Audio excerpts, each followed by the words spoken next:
Welcome to beat the street. आज हम यहाँ पे बात करने वाले हैं एसीसी सीमेंट्स के बारे में। एसीसी यानी एसोसिएशन ऑफ सीमेंट कंपनीज़।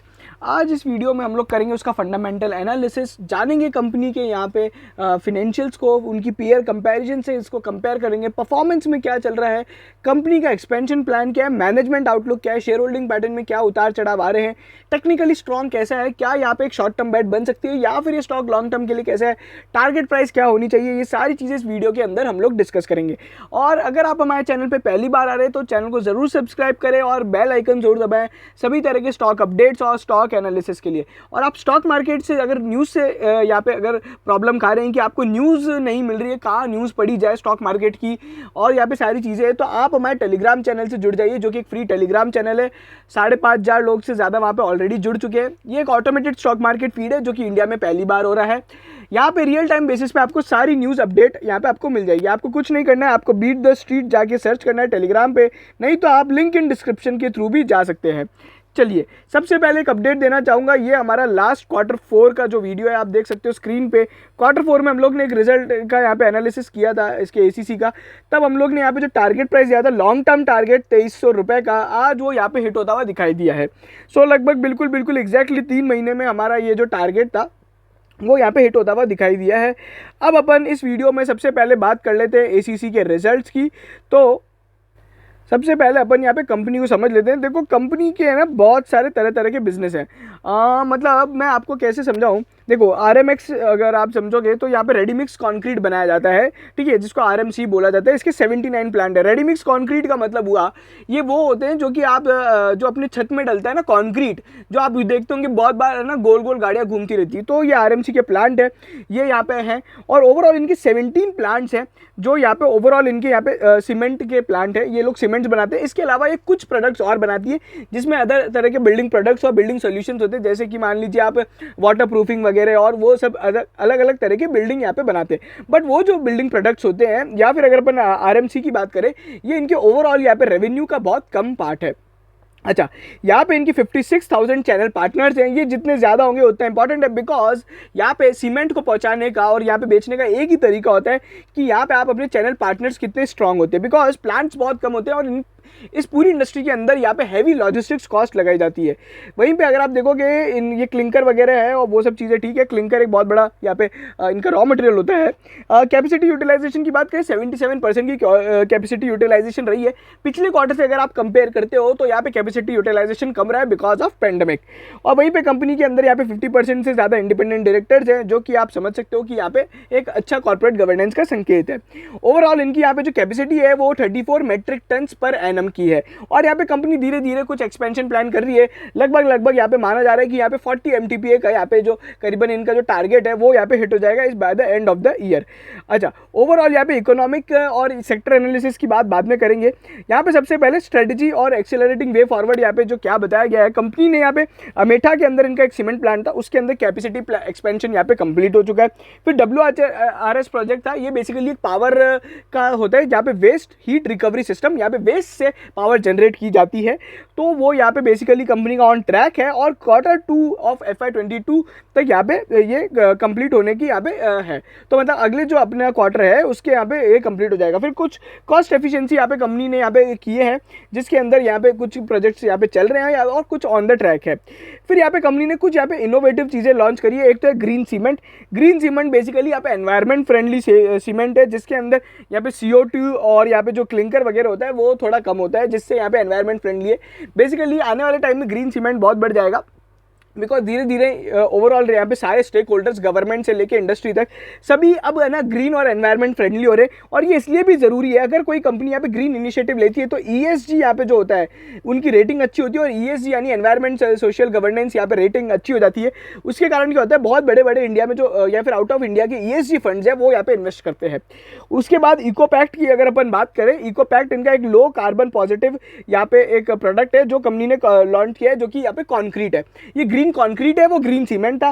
फिर कंपनी ने कुछ admixture and other product solutions यहाँ पे लॉन्च किए हैं, जो कि बेसिकली यहाँ पे कंपनी के, अगर आप देखोगे, एक बिल्डिंग बनाने में यहाँ पे काम आता है। तो ये कुछ कंपनी के कुछ नए नए प्रोडक्ट्स थे और इनोवेटिव थे। फिर वहीं पे कंपनी यहाँ पे डिजिटल यहाँ पे बहुत सारी चीज़ें कर रही है। डिजिटल अब यहाँ पे बहुत सारे एरियाज में किया जा रहा है, कॉमर्शियल, लॉजिस्टिक्स, सोर्सिंग, मैन्युफैक्चरिंग। तो ये सारी चीज़ें हो रही है। बाकी यहाँ पे कंपनी ने यहाँ पे अपना गोल दिया है कि यहाँ पे इनकी जो प्रायोरिटी है कि ये कार्बन न्यूट्रल वगैरह और वो सब चीज़ें जो दी है कि एनवायरमेंटल, इनका जो पूरा 2030 का प्लान है कि एनवायरमेंट यहाँ पे एफिशिएंट हो जाएंगे। फिर यहाँ पे कम्युनिटी वगैरह, CSR वगैरह की चीज़ें की है। अच्छा, अब आ जाते हैं Q2 की यहाँ पे परफॉर्मेंस पे। देखो Q2 को अगर आप यहाँ पे Q1 से कंपेयर करते हो, अच्छा ये Q2 कैसे हुआ, देखो सीमेंट इंडस्ट्री साइक्लिकल इंडस्ट्री है, ठीक है। तो यहाँ पे Q2 मतलब यहाँ पे अपना इस साल का Q1 FY22 हुआ है। ये क्या करते हैं, ये कैलेंडर ईयर फॉलो करते हैं, तो ये एक चीज़ समझ जाओ आप, है ना। ओवरऑल अच्छा आप यहाँ पे YOY बेसिस पे कंपेयर करते हो, तो यहाँ पे अपन जो कंपेरिजन कर रहे हैं वो पिछले अप्रैल जून से कर रहे हैं। वहाँ पे क्या हुआ था, लॉकडाउन था, तो आपको पता है ना के बराबर धंधा हुआ था, तो इसलिए आपको ये जो सीमेंट वॉल्यूम्स की ग्रोथ है ये बहुत ही तगड़ी दिखेगी। डबल डिजिट के अंदर यहाँ पे अगर आप देखते हो तो ये सारी ग्रोथ आ रही है, तो ये एक इंपॉर्टेंट है। यहाँ पे वॉल्यूम्स, यहाँ पे अगर अपन देखोगे 293% की RMC की वॉल्यूम्स है। सेल्स वगैरह की ग्रोथ भी जोरदार है। अगर आप यहाँ पे EBIT मार्जिन देखते हो तो 4.6% से बढ़ गया है। प्रॉफिट आफ्टर टैक्स 110% से बढ़ा है। फिर वहीं पे कंपनी ने ये Q2 की हाईलाइट्स थी, और ये अभी 6 महीने की हाईलाइट्स है। 6 महीने की हाईलाइट्स यहाँ पे अपन पिछले 6 महीने से भी कंपेयर करते हैं, तो यहाँ पे कंपनी ने डबल डिजिट की ग्रोथ पुट ऑन करी है, जो कि काबिल तारीफ है। और अगर आप देखोगे 17.9% यहाँ पे अभी पहले EBIT मार्जिन था H1 के लिए, और अब H2 में अगर अपन बात करें H1 के अंदर यहाँ पे Q2 के लिए 19%। तो मतलब Q1 बेसिस पे कंपनी ने अपना EBIT मार्जिन को यहाँ पे एक्सपेंड किया है, जिससे साफ पता पड़ रहा है। अच्छा, फिनेंशियल रिजल्ट्स अगर आप देखते हो तो यहाँ पे इसको कंपैरिजन यहाँ पे किया गया है। ये पूरा का पूरा जो कंपैरिजन है YOY बेसिस पे किया है, और आप यहाँ पे डबल डिजिट के अंदर यहाँ पे ग्रोथ देख सकते हो। अभी जो EBITDA मार्जिन है, यहाँ पे EBIT का मार्जिन है वो 19% है, और ओवरऑल EBITDA मार्जिन यहाँ पे 22.8% है, ठीक है। अब ये सारी चीज़ें हो रही है, और H1 में भी मैंने आपको बताया कि यहाँ पे डबल डिजिट ग्रोथ है। फिर अब यहाँ पे बात करते हैं सीमेंट बिजनेस की। सीमेंट बिजनेस के अंदर यहाँ पे एक बहुत इंपॉर्टेंट है, ये क्या होता है, ये रुपीज़ पर टन कितना रेवेन्यू कमाया जा रहा है। तो इतनी रुपये से रेट बढ़ी है। ओवरऑल यहाँ पे तो ऑपरेटिंग इनकम 45 रुपीज़ से बढ़ी है, और यहाँ पे जो EBITDA के अंदर ग्रोथ है वो यहाँ पे काफ़ी अच्छी है। तो ये आप समझ सकते हो कि EBITDA के अंदर जो यहाँ पे ग्रोथ आ रही है, और ओवरऑल यहाँ पे जो वॉल्यूम्स बन रहे हैं वो यहाँ पे इंपॉर्टेंट है। तो EBITDA पर टन यहाँ पे एक बहुत बड़ा इंपॉर्टेंट फैक्टर होता है, जो कि आप यहाँ पे कंपेयर कर सकते हो। अब आने वाले टाइम में अपन जब अल्ट्राटेक और इंडिया सीमेंट्स या फिर दालमिया भारत जैसी बड़ी बड़ी, या फिर अंबुजा और इन सब के श्री सीमेंट के रिजल्ट आएंगे, तो उसमें अपन EBITDA पर टन से आप पूरी कंपनी को यहाँ पे निकाल सकते हो, या फिर एक EBITDA मार्जिन है जिससे आप यहाँ पे कंपेयर कर सकते हो। ओवरऑल यहाँ पे अगर आप देखोगे सीमेंट वॉल्यूम्स और यहाँ पे जो बताया कंपनी ने वो वही सब चीज़ों को यहाँ पे ग्राफिकल मैनर में बताया। नेट सेलिंग प्राइस के अंदर भी यहाँ पे ओवरऑल यहाँ पे अगर आप देखोगे तो यहाँ पे सारी चीज़ों की यहाँ पे कॉस्ट बढ़ गई थी बिकॉज ऑफ इन्फ्लेशन लास्ट जो 3-4 महीने से हो रहा है। तो अब यहाँ पे थोड़ा बहुत नॉर्मलाइजेशन हो रहा है इन्फ्लेशन के अंदर, तो आप यहाँ पे देखोगे तो इनकी ओवरऑल सेलिंग प्राइस भी बढ़ गई है। बाकी यहाँ पे अगर आप देखोगे रॉ मटेरियल कॉस्ट, और ये जो मैं आपको बोल रहा था बिल्कुल वैसा ही है, 20% से यहाँ पे रॉ मटेरियल कॉस्ट वगैरह बढ़ गई है। पावर फ्यूल कॉस्ट बिल्कुल बढ़ गई है। अगर आप देखोगे सभी पावर स्टॉक्स यहाँ पे आउट परफॉर्म कर रहे हैं, एक्सेप्ट यहाँ पे अडानी, वो बिल्कुल बात अलग है। चलिए, तो ये सारी चीज़ें थी। ओवरऑल यहाँ पे सभी तरह के यहाँ पे कॉस्ट वगैरह के अंदर एक इंक्रीमेंट देखने को मिला है। अच्छा, अब यहाँ पे अगर अपन बात करें कि क्वार्टर ऑन क्वार्टर बेसिस पे रिजल्ट कैसे रहे, तो मैं आपको वो भी बता देता हूँ। तो यहाँ अगर आप क्वार्टर ऑन क्वार्टर बेसिस पे रिजल्ट देखते हो तो यहाँ पे 3900 करोड़ की रेवेन्यू की जगह यहाँ पे पहले यहाँ पे रेवेन्यू 4300 करोड़ था। उसके बाद यहाँ पे अगर आप देखते हो तो प्रॉफिट बिफोर यहाँ पे पैट की अगर अपन बात करें तो प्रॉफिट फॉर द पीरियड पिछली बार यहाँ पे 562 करोड़ था, और अभी यहाँ पे 570 करोड़ है। तो ओवरऑल यहाँ पे ये जो चीज़ है ना, ये प्रॉफिट को मेंटेन करना ये बहुत इंपॉर्टेंट है। आपको पता है Q4 के अंदर अप्रैल जनवरी से मार्च वाला रीजन टाइम था जब इंडिया में इकोनॉमी बहुत ज़्यादा बूम कर रही थी, तो इससे पता पड़ता है कि यहाँ पे कंपनी ने कैसे यहाँ पे परफॉर्म किया है, ठीक है। उसके बाद यहाँ पे अगर अपन बात करते हैं ओवरऑल यहाँ पे कंपनी के यहाँ पे बोरोइंग्स की, तो यहाँ पे अगर आप देखोगे लायबिलिटीज़ के अंदर थोड़ा बहुत इंक्रीमेंट देखने को मिला है। यहाँ पे मैंने एक बात नोटिस करी, बार बार कंपनी एक है ना गलत तरीके का यहाँ पे, अच्छा सॉरी हाँ, तो यहाँ पे ओवरऑल यहाँ पे बोरिंग्स यहाँ पे बढ़ती हुई दिखाई दे रही है, तो यहाँ पे इसमें ज़्यादा कुछ इम्पैक्ट है नहीं। बाकी अगर आप देखोगे तो ये मॉडरेटली यहाँ पे बोरिंग्स बढ़ेगी, और इसके पीछे रीज़न है कंपनी लगातार कुछ ना कुछ तरह तरह के एक्सपेंशन कर रही है। और यहाँ पे कैश फ्लोज वगैरह यहाँ पे 30 जून में थोड़े बहुत यहाँ पे अगर आप देखोगे तो ख़राब रहे हैं एज़ कम्पेयर टू यहाँ पे क्वार्टर जो लास्ट क्वार्टर था अपना, तो ये ओवरऑल यहाँ पे इसमें ये सब चीज़ें हो रही है। अच्छा, इसके अलावा यहाँ पे अगर आप देखोगे तो मैं आपको बाकी चीज़ें बता दूं कि यहाँ पे कंपनी का जो एक्सपेंशन प्लान है वो यहाँ पे ओवरऑल ऑन द ट्रैक है। फिर मैनेजमेंट का जो यहाँ पे कमेंट है वो काफ़ी स्ट्रांग है। मैनेजमेंट यहाँ पे बोल रहा है कि दे बिलीव कि यहाँ पे ओवरऑल यहाँ पे रिकवरी काफ़ी ज़्यादा है, तो ये मैनेजमेंट का आउटलुक है। मैनेजमेंट ने बोला है कि overall they believe in Indian economy and all that. तो ये सारी चीज़ें, और यहाँ पे एक कुछ मैं यहाँ पे इंडस्ट्री के यहाँ पे ना सेक्टर एनालिसिस आपको शेयर करना चाहूँगा, जो मेरे को लगता है कि why cement industry will be booming and was booming. देखो, सबसे पहले यहाँ पे क्या हो रहा है कि लास्ट ईयर जो अगर आप देखोगे कहाँ गया अपना इंडस्ट्री का एनालिसिस, तो लास्ट ईयर क्या हुआ था कि बहुत सारे इन्वेस्टमेंट्स है ना इंफ्रास्ट्रक्चर के अंदर या फिर ओवरऑल हाउस होल्ड इन्वेस्टमेंट यहाँ पे डेफर कर दिए गए थे बिकॉज ऑफ पेंडेमिक। और अब लोग बाग अपने घर भी अब बनवा रहे हैं, और या फिर अगर आप देखोगे गवर्नमेंट भी यहाँ पे नए प्रोजेक्ट्स नहीं निकाल रही है, बट जो पुराने प्रोजेक्ट्स है उन पे एटलीस्ट यहाँ पे कंपनी काम कर रही है, ठीक है, गवर्नमेंट काम कर रही है। और अब देखोगे आप गवर्नमेंट खुद ही है ना नया का नया पार्लियामेंट खड़ा कर रही है, तो आप समझ लो कि यहाँ पे इंफ्रास्ट्रक्चर में बूम तो है, ठीक है। वहाँ पे Nitin Gadkari they are very positive on the infrastructure, यहाँ पे एक्सपेंशन वगैरह करने के लिए रेडी है। फिर सरकार ने यहाँ पे तरह तरह के यहाँ पे रेलवेज के लिए और ओवरऑल यहाँ पे सब चीज़ें को एक्सपेंशन अनाउंस किया है।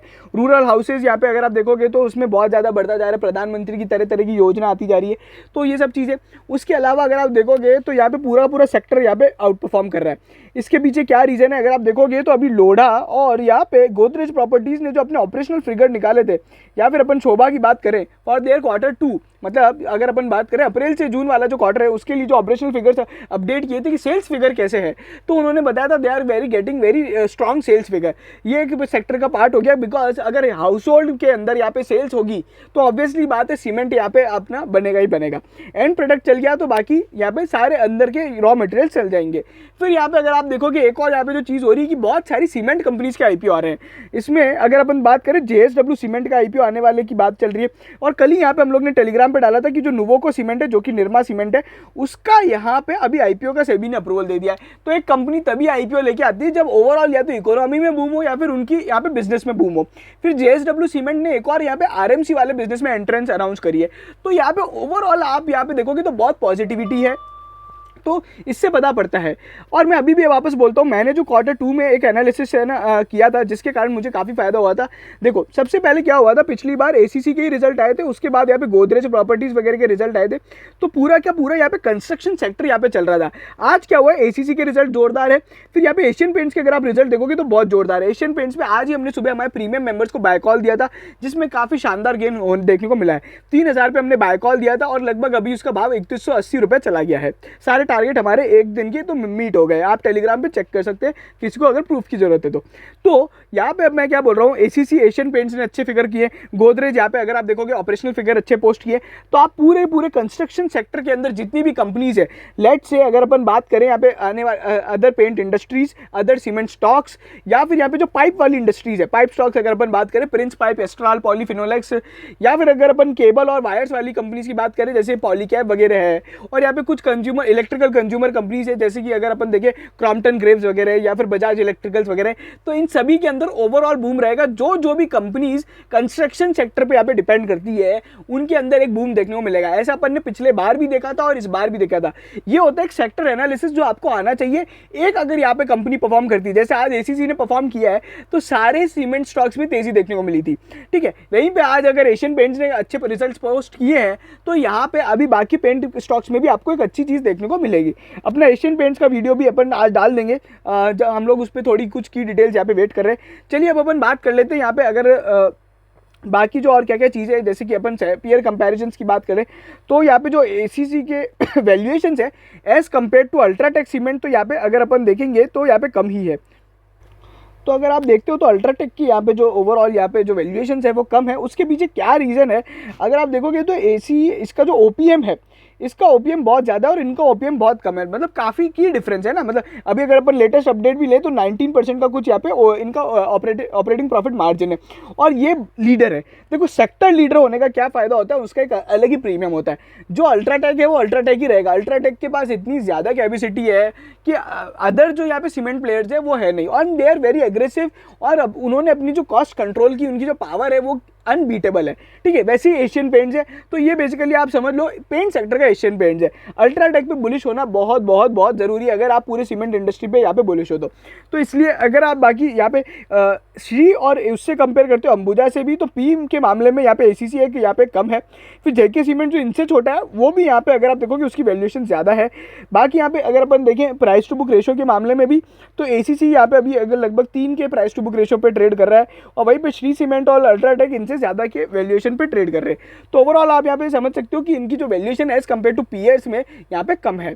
वहीं पे अगर अपन देखें इनकी पी हिस्ट्री क्या है, अगर आप देखोगे इसकी जो पी हिस्ट्री रही है 1 महीने की, अभी अपने सबसे हाईएस्ट पी पे ट्रेड कर रहा है। ओवरऑल यहाँ पे अगर आप देखोगे तो लगभग इसी पी के आसपास यहाँ पे सॉरी यहाँ पे अगर अपन देखें तो ये अभी लो अपने पी पे ट्रेड कर रहा है। 5 साल के तो बिल्कुल अगर अपन देखेंगे तो काफ़ी लो पी पे ट्रेड हो रहा है, ठीक है। अगर आप इसको वैसे देखते हो और फिर 1 साल का अगर आप देखते हो तो काफ़ी अभी लो पी पे, तो मतलब आप सोच सकते हो थोड़ी बहुत री रेटिंग होगी। जैसे आज 7-8% रिजल्ट भागा है, कल भी मैं मान रहा हूँ 4-5% भागेगा, बिकॉज ओवरऑल यहाँ पे सेक्टर पॉजिटिविटी है। एशियन पेंट्स के रिजल्ट अच्छे आने से भी यहाँ पे एक फ़र्क पड़ेगा। तो ये पी वापस है ना 26-27 तक तो पहुँच ही जाएगा, तो उतना आप मूवमेंट बिल्कुल देख सकते हो। वहीं पे शेयर होल्डिंग पैटर्न में अगर अपन बात करें तो यहाँ पे DIIs ने अपना स्टेक कम किया है, FIIs ने अपना स्टेक बढ़ाया है।